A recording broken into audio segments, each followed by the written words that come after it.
Welcome to Avant-Garde Entrepreneur. I am so glad you're here today with me, my friend.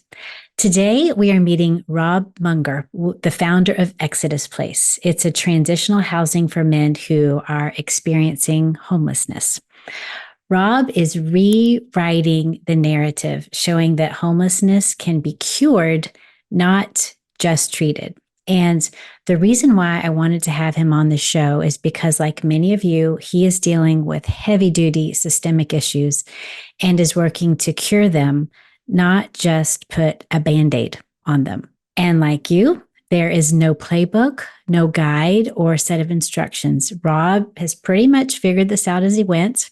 He's collaborated with a lot of people, rallied his community, and advocated for curing, not just treating the problem. Robb has this unwavering commitment to social impact and transforming communities. And in the process of changing perceptions, he's changed hundreds of lives and families. Robb believes that homelessness, something that a lot of you are very familiar with, isn't not just a problem to manage, but a challenge to conquer.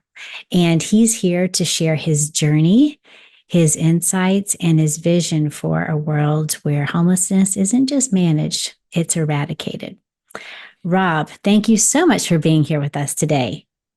Well, thank you for that introduction. That's perfect. Great. I'm so glad you have an amazing history. I wasn't sure where to start. I thought I'd let you share a little bit, if you don't mind, about where you grew up, where you went to school, and your early career. I'm from Michigan. Grew up just south of Lansing. So back then, that was kind of the capital. Detroit and Lansing were the capital of, car building and UAW. And I was in a small little town, bedroom community, and just really a small town guy. And then ended up transferring in high school to a little tiny town. I ended up graduating with only, I think there was 47 or 48 people in my graduating class. And so that was a big change. We had a cottage, so it worked out nicer for me to have a lake house to grow up in. And really came from very small, humble beginnings. I had a mother and father that really taught me how to work. And from early age, I had 3 jobs. I'd be mowing. I would be working at it's called Silver Beach. It was like a little hardware gas station right on the lake. And then working for my father on Saturdays and Sundays in construction. So I always stayed busy that way. And it molded who I am today. Yeah, it's amazing how that the work ethic and a lot of the values of growing up in a small town where, what will we say, somebody's mama wants yours to know. Everyone's watching you. You're kind of in a fishbowl. It's amazing how it shifts your growing up, your perspective.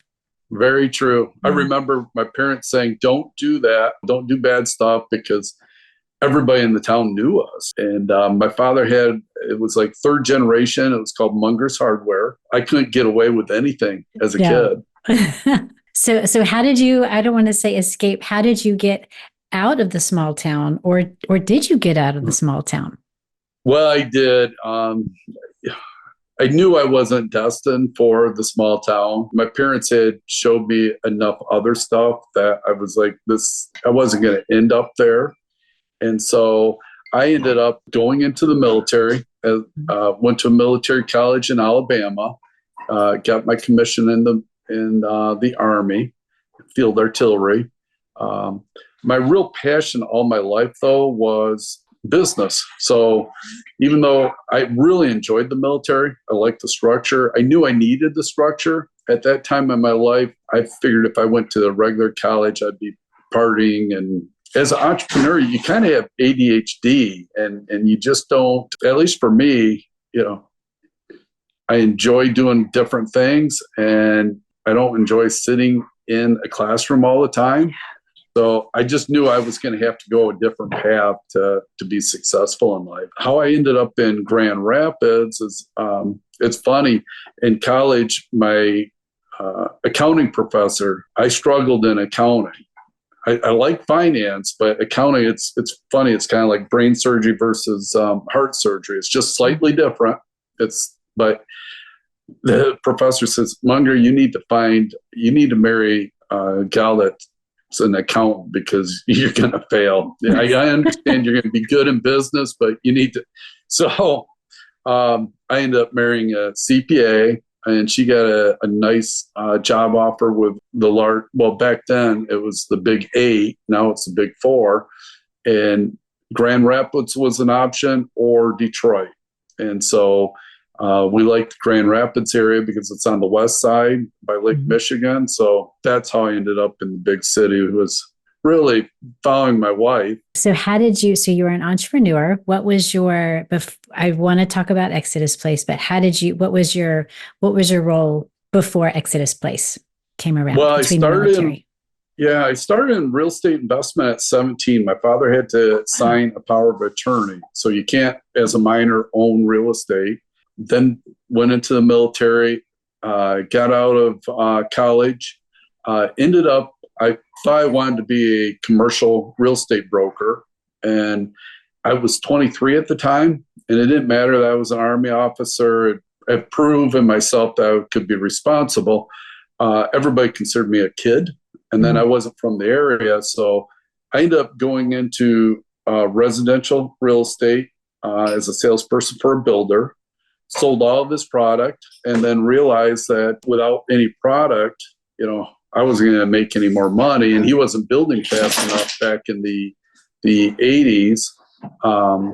And so I ended up opening my own real estate office, which at the time, it was a great idea because I knew sales, but I didn't really know business. It doesn't matter if you go to college, you have to know business. And so started that, had I think like 20 real estate agents working for me. My commissions were over $100,000, and I was bringing home under 20,000. So I was technically in poverty.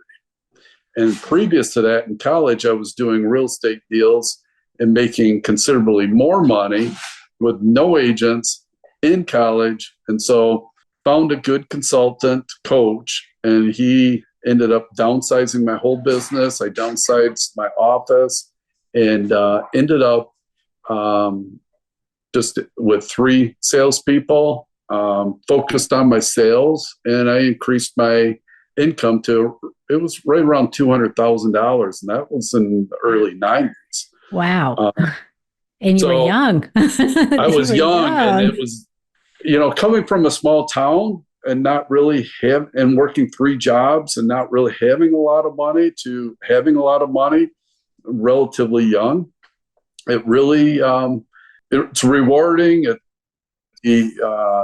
to be acknowledged that, hey, you can make it.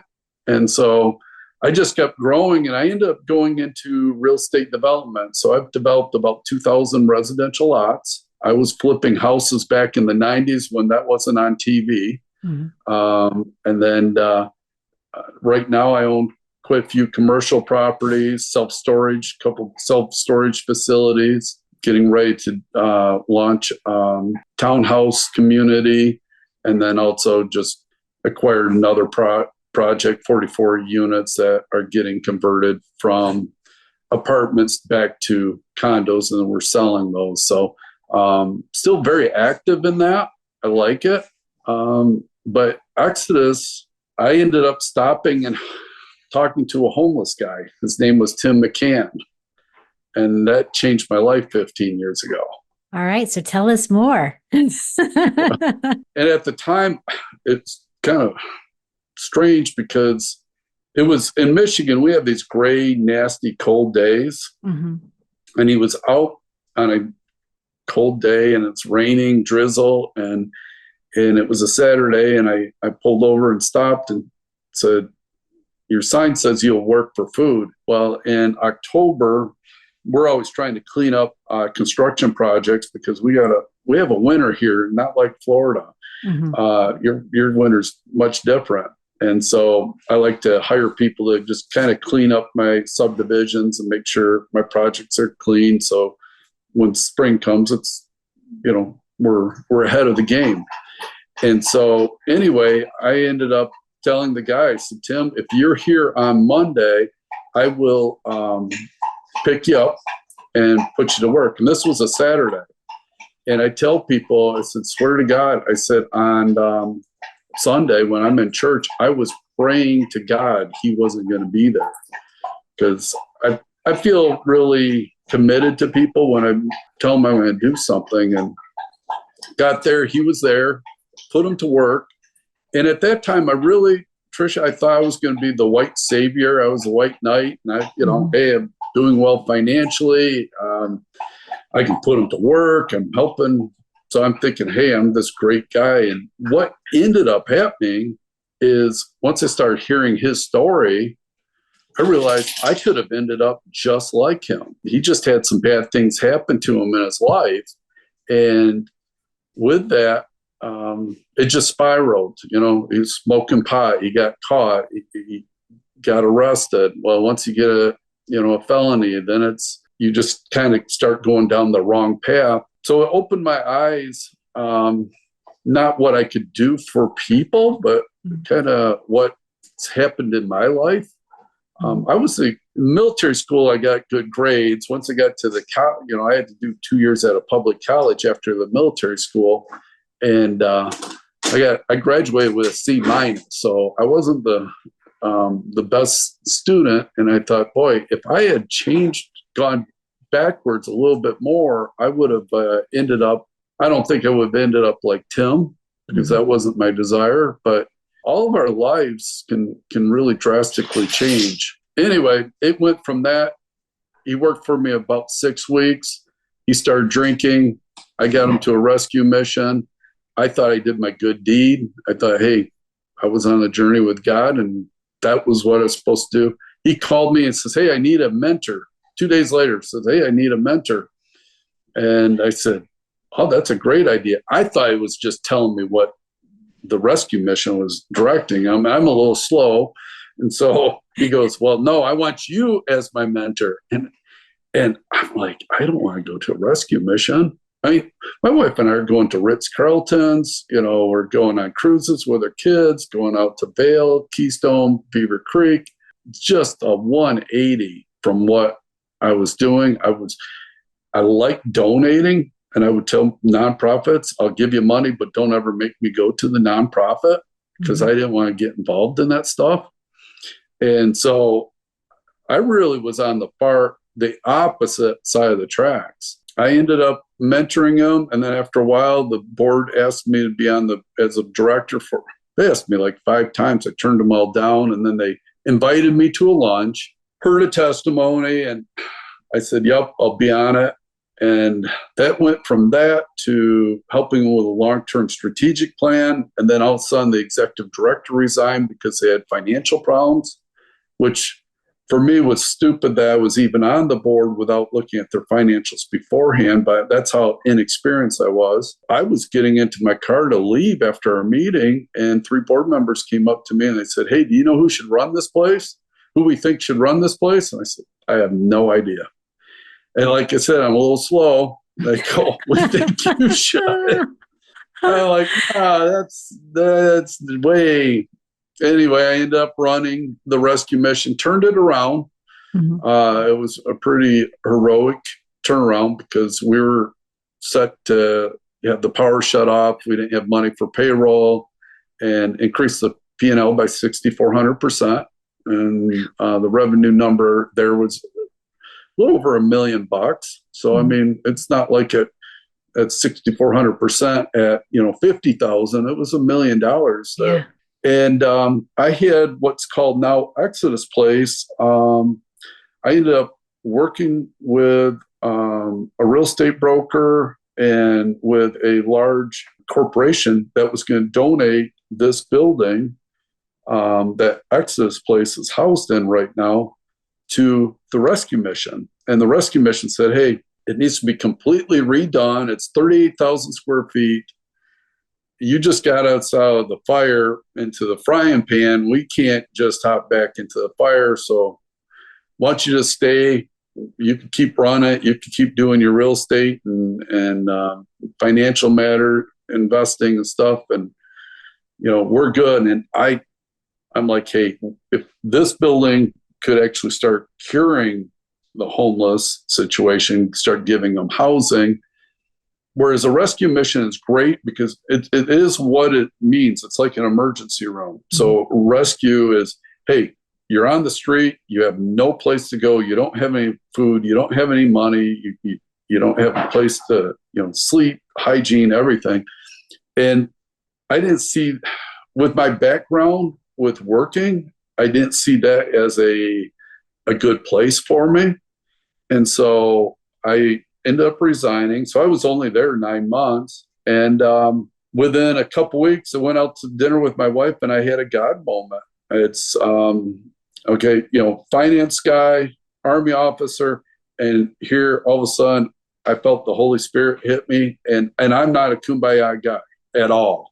But I started crying at the table at the restaurant. And I'm like, my wife's like, what's going on? I said, I'm supposed to do this project. Now, this is 2009. So highest unemployment. Highest we were a mess in 2009. Oh, my gosh. We were all a mess.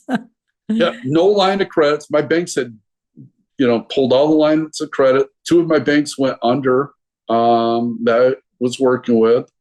So it was an absolute mess. And then take a project on to open a facility for men. Okay, men are not typically cute. I mean, they're cute as babies, cute as toddlers, cute kids. But, these guys aren't cute. I mean, it's not a nonprofit to take care of orphans, widows, puppies, kitties. I mean, there's a lot of things that are easier to pull your checkbook out to help. So I stacked everything against myself, and with four guys that were homeless, and the objective was to do a hand up instead of a handout. And we went through a lot of trials and tribulations. We had to buy the building. We leased the building, then we ended up buying it. The big corporation said because I wasn't a long-term established nonprofit, they would not donate any money to me. So everything I did was the hard way. There's a lot easier ways to do it. But you get that mission in your mind of making a significant difference in other people's lives. I mean, so much of it today, you go out and we're, I kind of laugh. We're first world problems, narcissists. I mean, there's so much easy stuff. I mean, I go to an app, we get Amazon, it gets delivered. I can have my groceries delivered. I mean, so much of it's easy and it makes my life comfortable. And obviously I'm working for it, but to actually extend beyond yourself and start helping somebody else, that's been the most rewarding thing for me. And I've proven you can help people. I know your listeners probably said, well, I tried helping somebody and I got burned. And, I keep getting screwed over by helping people. Well, you do. And I still do too. But the reality is if you keep plugging at it, eventually you get some people that start going, hey, thank you. And you get to talk into people's lives or just help them. And that's my real passion is helping people. Yeah, you're definitely among friends here. A lot of the listeners are in your shoes where they are putting themselves out there every day for others. And there are those days where you get taken advantage of and you wonder, gosh, why am I doing this? But then you get someone who says thank you. And it's just the one thank you that fixes the 10 being taken advantage of things. Oh, you're right. Yeah. So tell us about Exodus Place as far as the things that you offer or provide for people, meals, training, that kind of thing. We offer actual housing. So they get a key. So we have on average, our max number is 135 men in our facility. We police that ourselves. We could have 168 men in our facility, but at 38,000 square feet with that many people, it gets to be too stressed on our facility. We provide breakfast, lunch, and dinner. There's always a snack out. We also provide a work lunch. So if a guy's working first shift, second shift, or third shift, he has a lunch he can take to work. And then we also provide what's called a late tray. So they get home at 11 p.m., 11:30. They go to the front desk, and there's a late tray for them. It's actually like a takeout container. So we're giving them all the necessary things just to exist. Then we have a very robust medical department. So we have a LPN on staff, and then we work with colleges through internships for RNs, LPNs, and then also PAs and future doctors. So the one thing at the rescue mission, I was dealing a lot with drugs and alcohol addiction. And at Exodus Place, we're really dealing more with unmanaged prescriptions. Mm-hmm. So if one pill makes me feel good and I feel normal, two's going to make me feel even better, and three's going to make me feel like a rock star. Well, that's not really how medicine works. So we work very, very closely with each member. We call them member. We don't rent. It's a program to help them get on the right protocol for their meds. And we'll work with their doctor and their nurse and case managers. So we have our internal case managers also at Exodus, and then we have external case managers for the men. And then we have two pastors on staff. And so we'll have pastors that are right here at Exodus Place. And then we also have community partners, like New Community Church will pick them up for Celebrate Recovery on Fridays. They'll serve a meal, and then they have the classes on being sober. Then we have churches that will pick people up, take them to church. We're big into the community. We're not a silo at all. Mm-hmm. And then in the kitchen, it's funny. People say, "Wow, to my kitchen manager, you have to serve 135 meals plus the snacks, plus late trays, plus the lunches."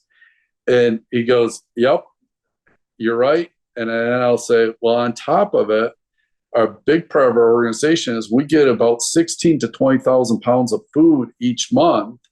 So my kitchen manager manages donations. So the donations will come into the kitchen. We'll sort them. We'll throw out the bad stuff. We'll categorize everything, weigh it, group it, and then we call 70 other nonprofit partners in the community to come pick it up, or we deliver food.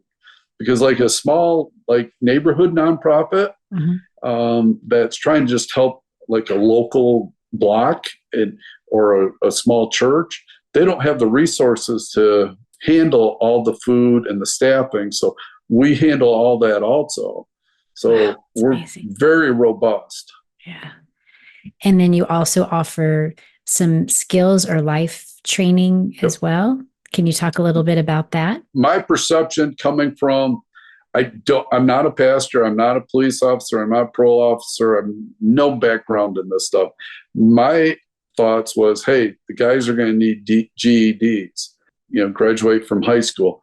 That right now, because of the job market, is very minor. So what we work on is soft skills and hard skills. Soft skills is being punctual, cleaning yourself up.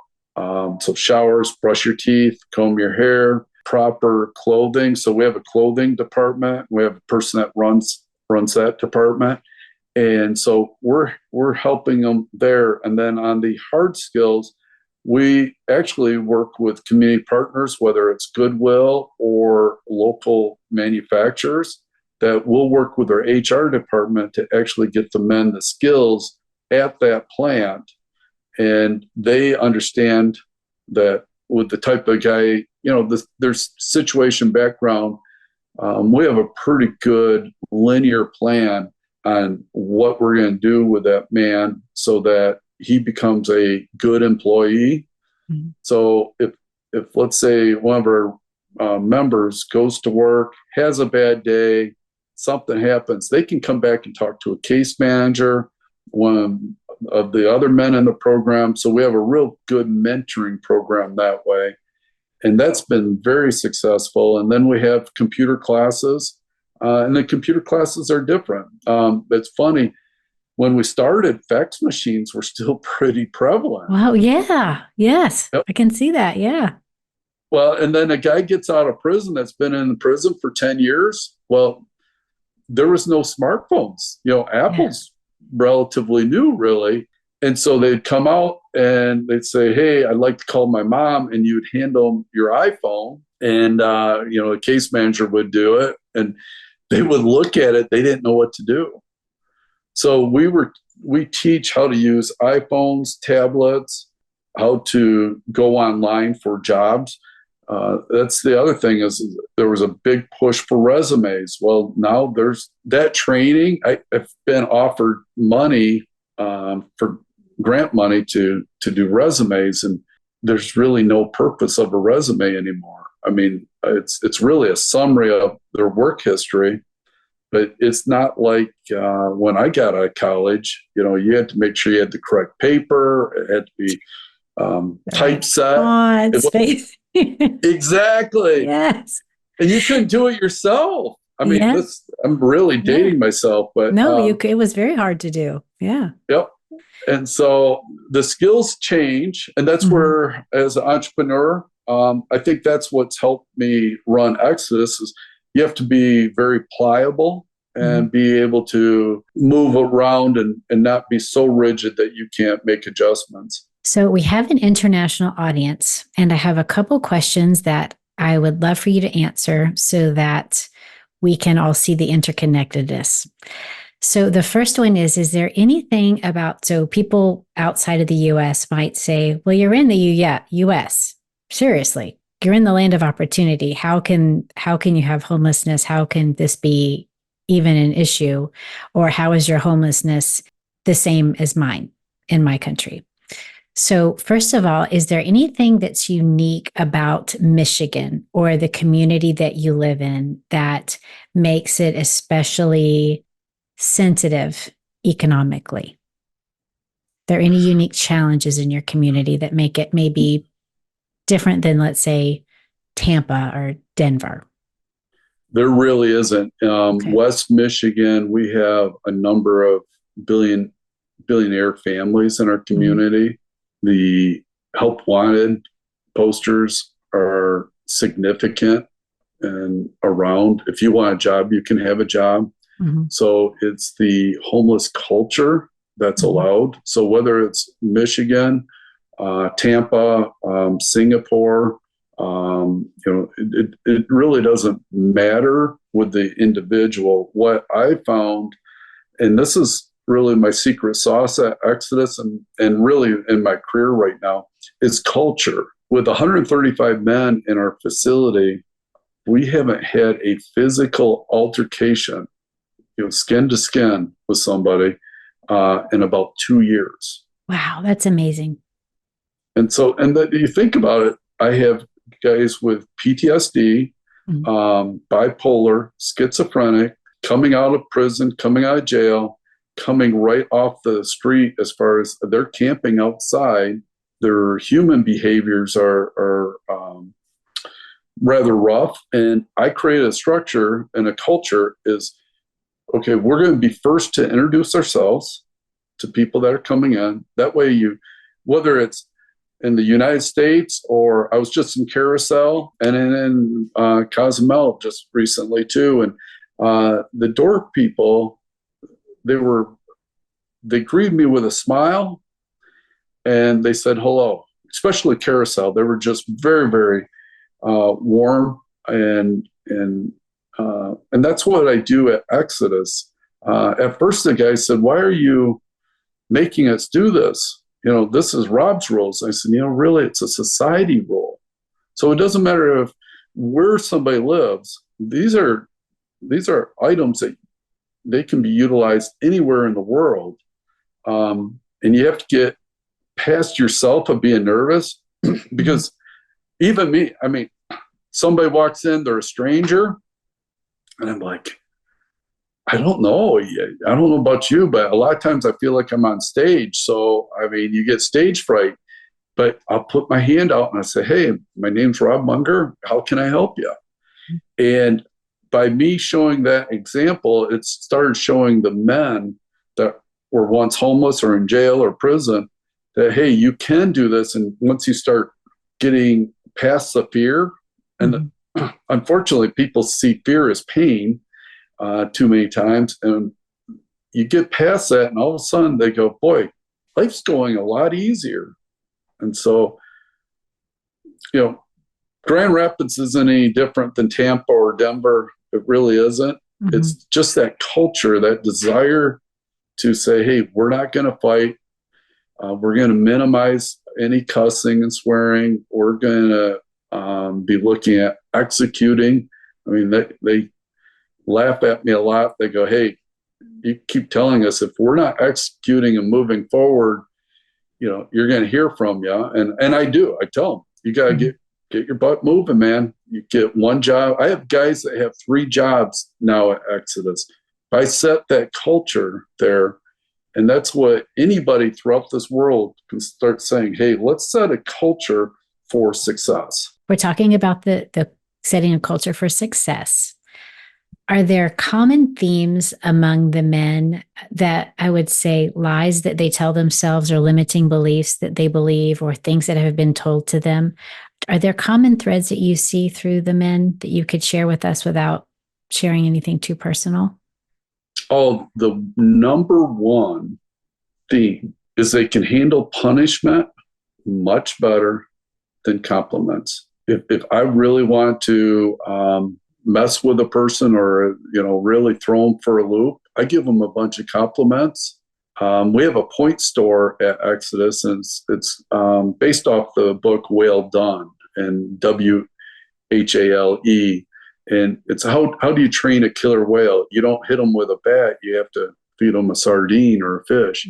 And so the number one theme is they would like to be punished and be motivated that way because that's what they're used to.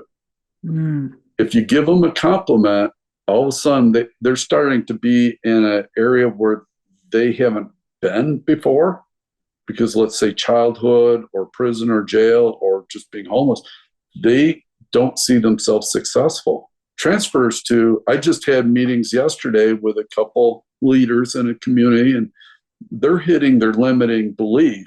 And I told the one, I said, you see the linear path, right? And she goes, yep. I said, and if you don't follow this linear path and execute, what's going to happen? She goes, well, I'm not going to be one of the community leaders. And I said, right. I said, what's preventing you from executing? And she's not homeless. I mean, and she's very successful. And she goes, I need to start communicating. So at Exodus, we have 3 pillars that runs our organization. So it's people, mission, me. We have train, develop, and communicate. And so many people don't communicate. They think things. I'm bad at this too. I'll think something, but then I don't communicate. And when you're dealing with homeless, the other big trait is they won't say anything. They'll either get drunk or high, or they don't say anything, because if they say something, they're going to get punished. So it's better to keep their mouth shut.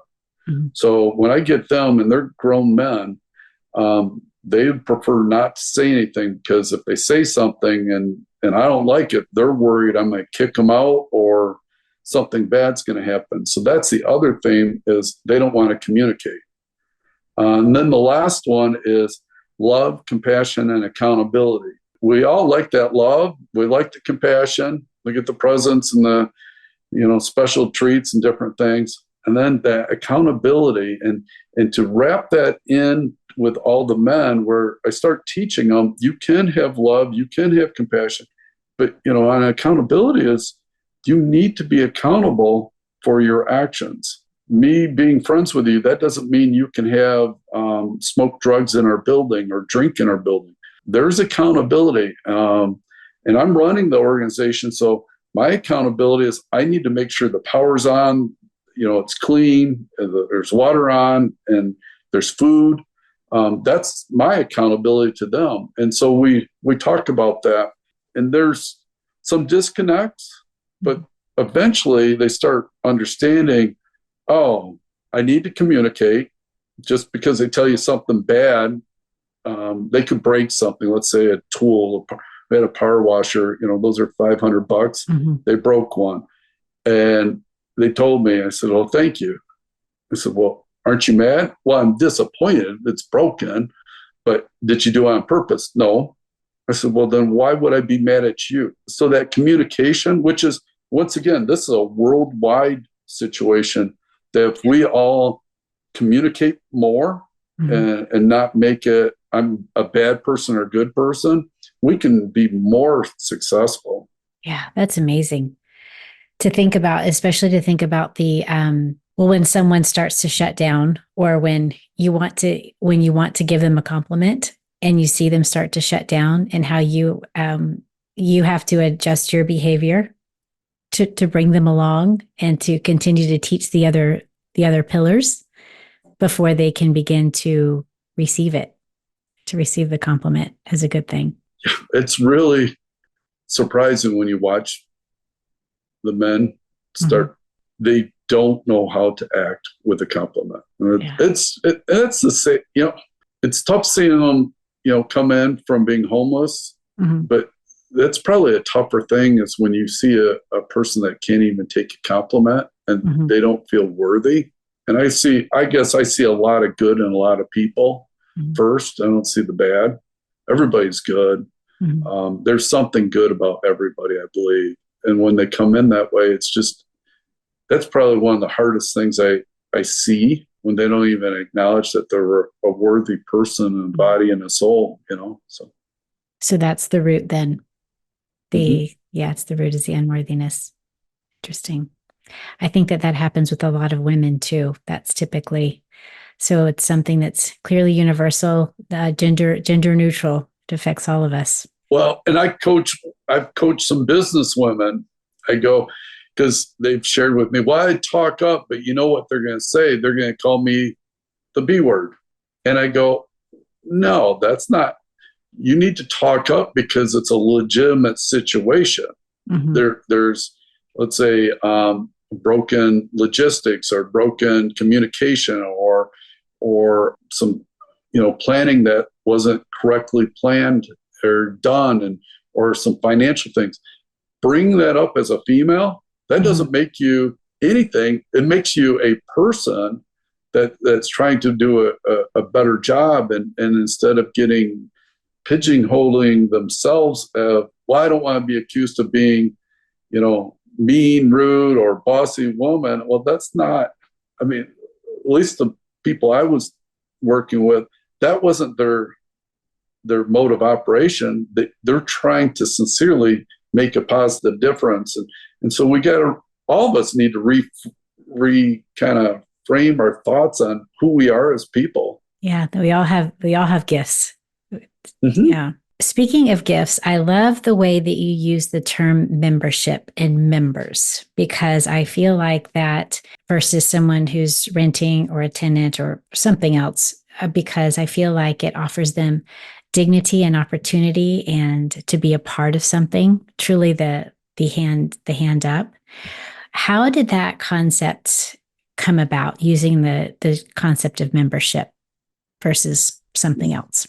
Yep, great question. I've worked with the 4 guys. I really worked with the 4 homeless guys that helped me get things started, and we did a great job, I feel, bouncing everything off each other. And they said, hey, I don't want to be a client. I don't want to be a student. It's a program, so I know I'm not a tenant, and I'm not a renter. And I said, well, I've been members of a country club before, and it kind of makes you feel special. And I said, what about members? And they go, we could do that.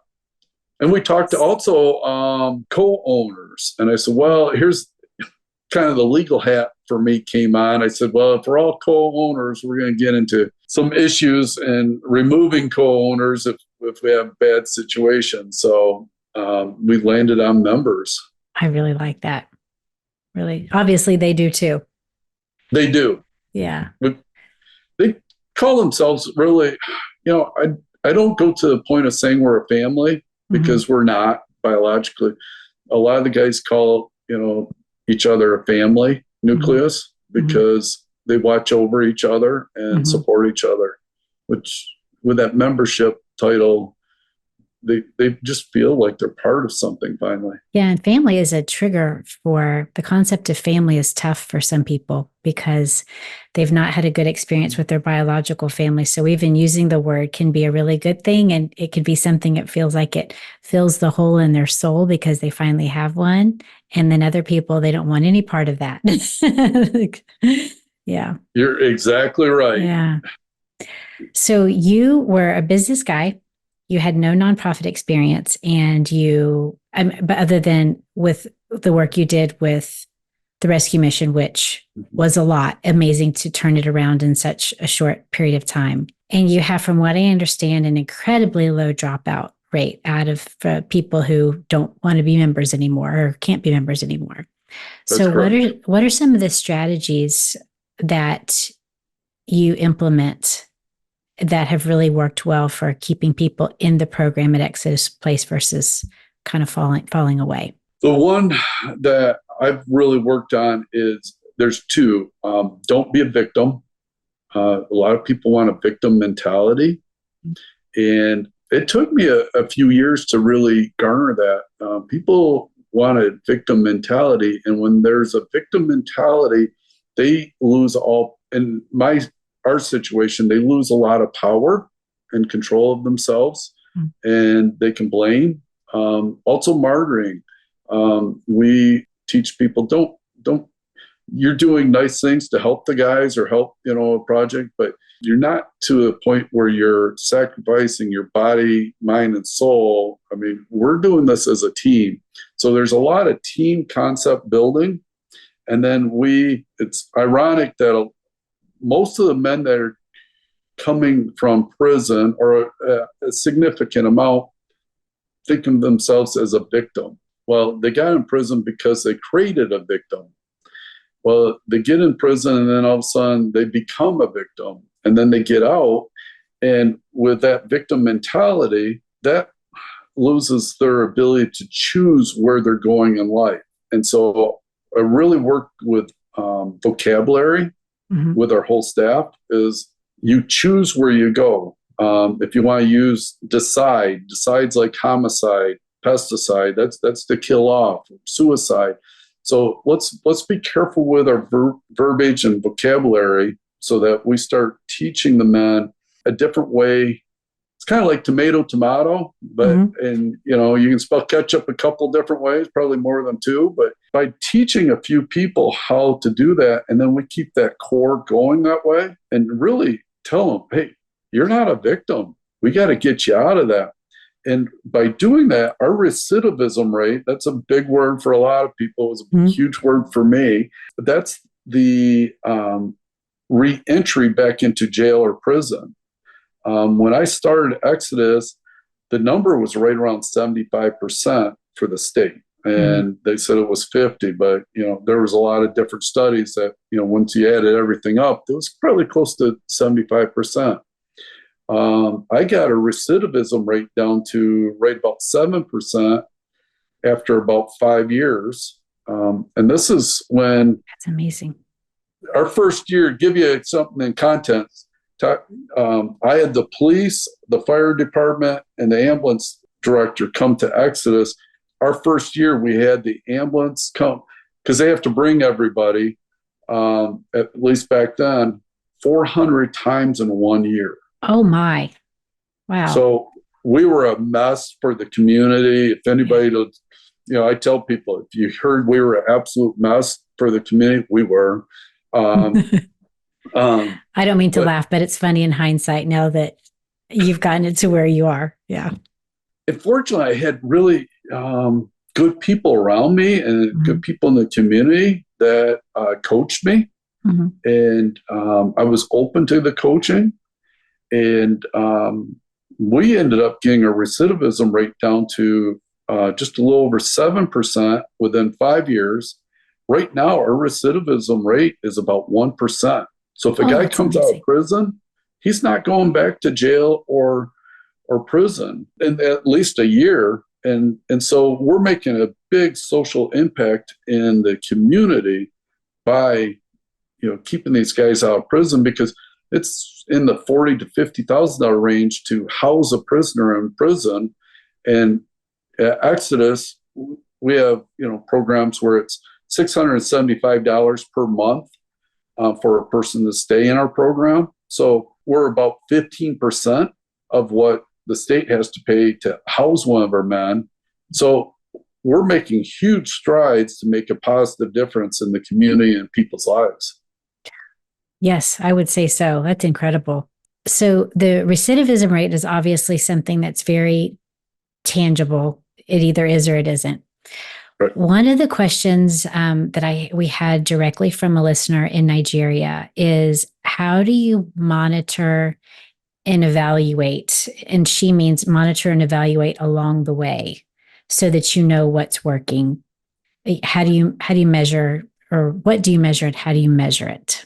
Can you Great question. It's we're a Christian organization, and then the funny thing is we'll have comments, well, that person's not very Christian. And I'm like, is there a measuring? I mean, how do you measure that? That doesn't make sense to me. What we do is we have case managers. In fact, we've had people from Nigeria at Exodus. Unfortunately, they've had some immigration issues, and they've had some mental issues, and they've ended up at our organization. We measure the men through case management. So, and then also our workforce development program. So you can either work at Exodus or paid to be at Exodus to be in the program. So we're measuring their attendance, their clothing, their hygiene. We have this dashboard, and we're always measuring items. We're measuring to make sure that they're med compliant.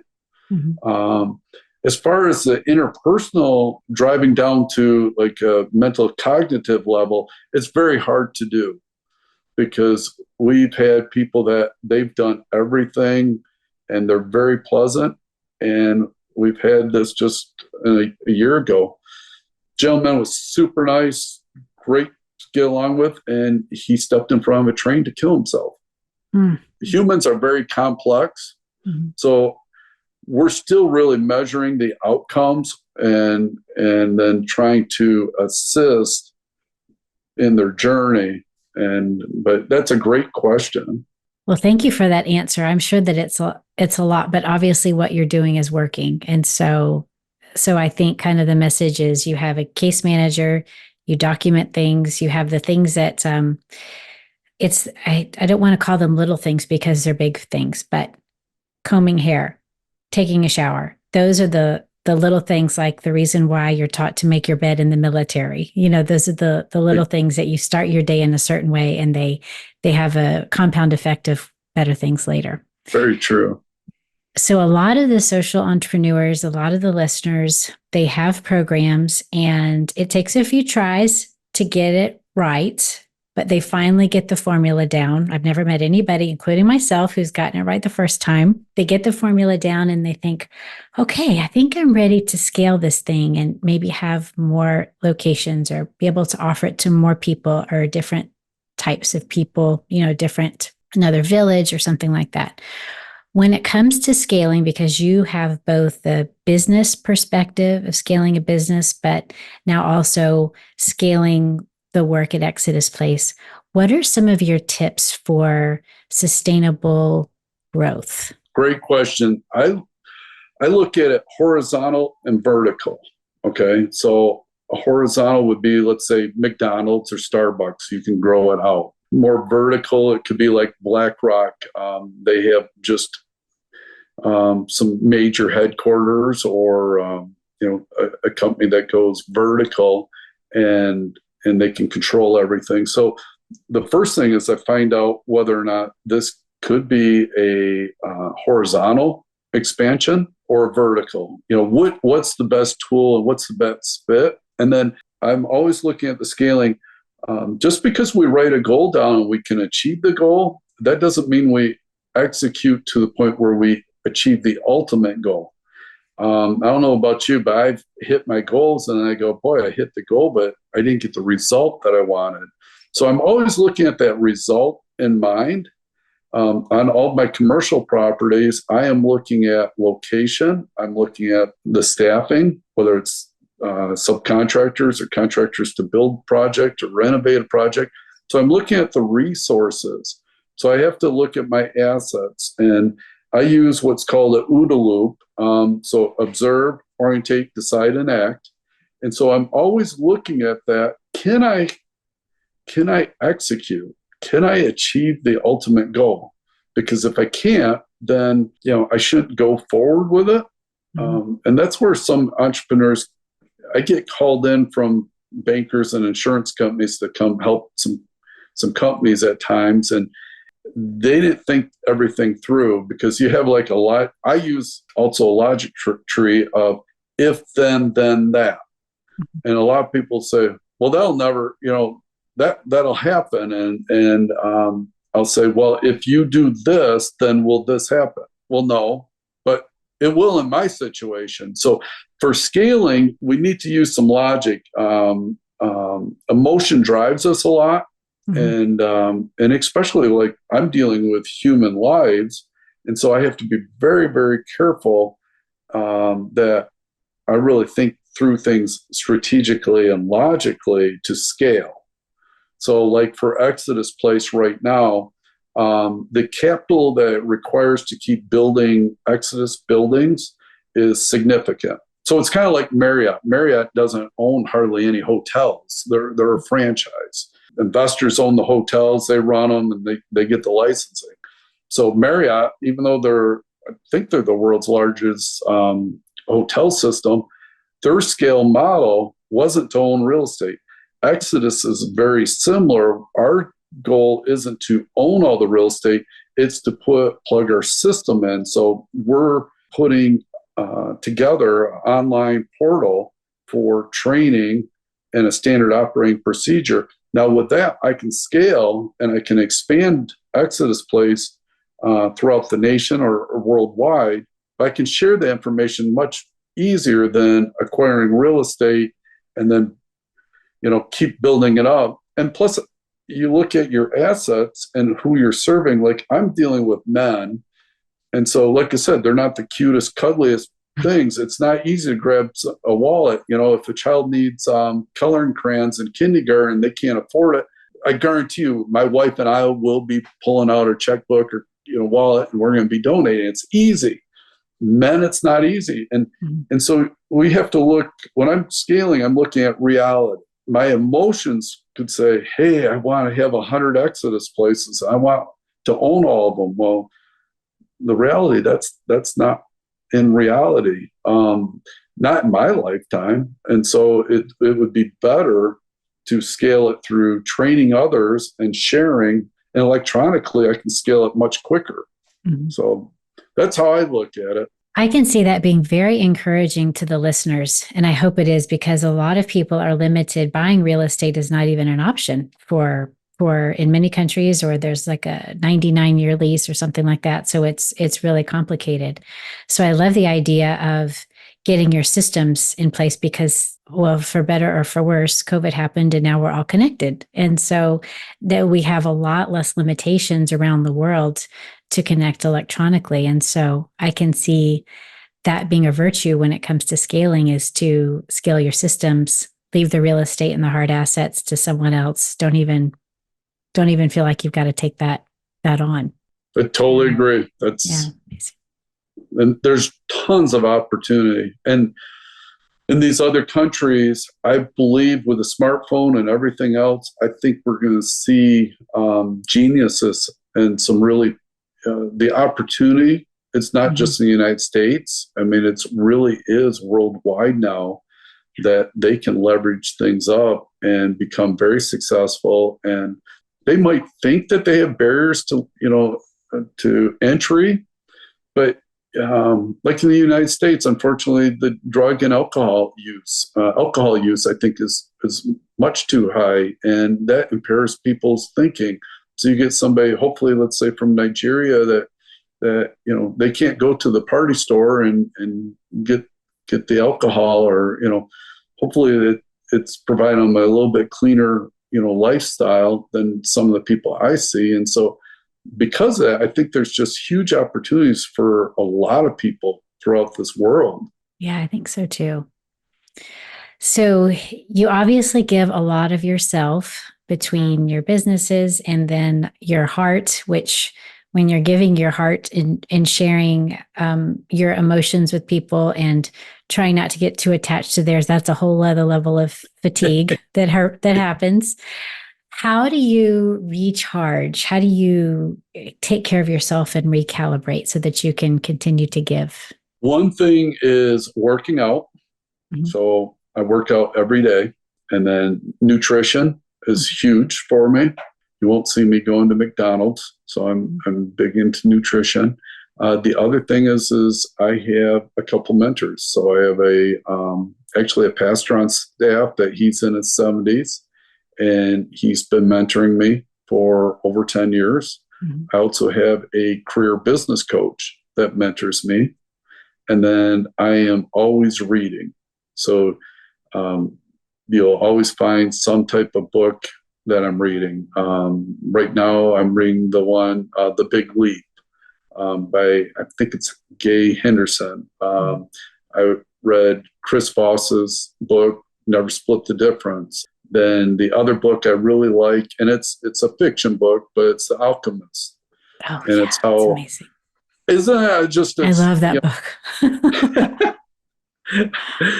I think so many people, it was written for all of us,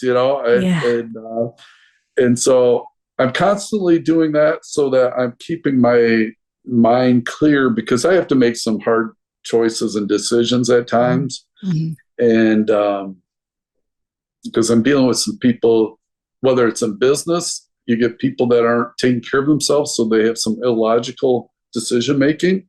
Mm-hmm. And as a business person, you have to stay focused and you have to stay on your goals. And so then you get somebody that's not being very logical, trying to push that onto me. And mm-hmm. so keeping a nice, clear focus on my goal mm-hmm. keeps that in line. And then, like, for the homeless men and different individuals I do help, I learned a long time ago, I was accused of causing people to go back to drinking alcohol. And I had a mentor say, they'll tell you because it's sunny out, they relapsed. Oh, it's cloudy out, they relapsed. Oh, it started snowing, they relapsed. Oh, you looked at me and I thought you were looking at me cross-eyed, so I relapsed. So one thing is I don't take on other people's problems. If they choose to drink or drug or steal or fight, that's their choice. That's not my choice. So I really work at assessing that every day of, wait, this is what I can say I was part of, and I'll take accountability of it. But they're drinking and drugging or eating poor food.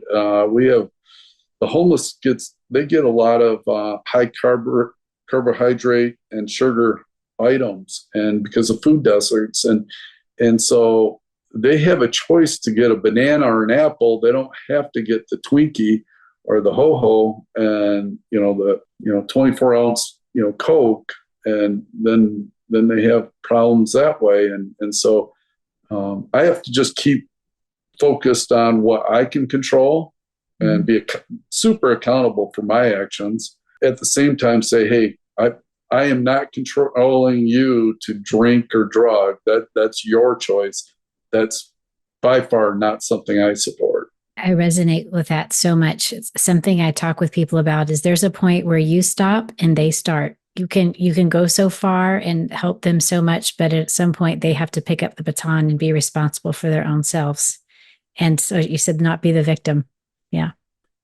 I love that. Actually, that reminds me. One of the things, we have our case management meetings each week. The case managers will be talking, and there will be a person that they've been doing.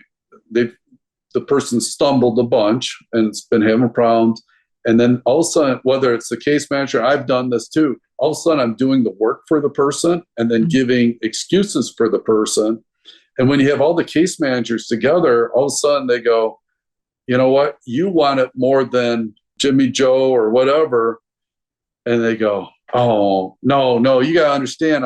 And then you talk yourself to the point of realizing, oh boy, I'm helping the person more than what they want even for themselves. And that's when we got to step back. And that's part of Exodus's success. So what keeps you going on the tough days? I don't want to keep us too low vibe for too long, but it's a reality. So I want to talk about it here. What keeps you going? What's your why?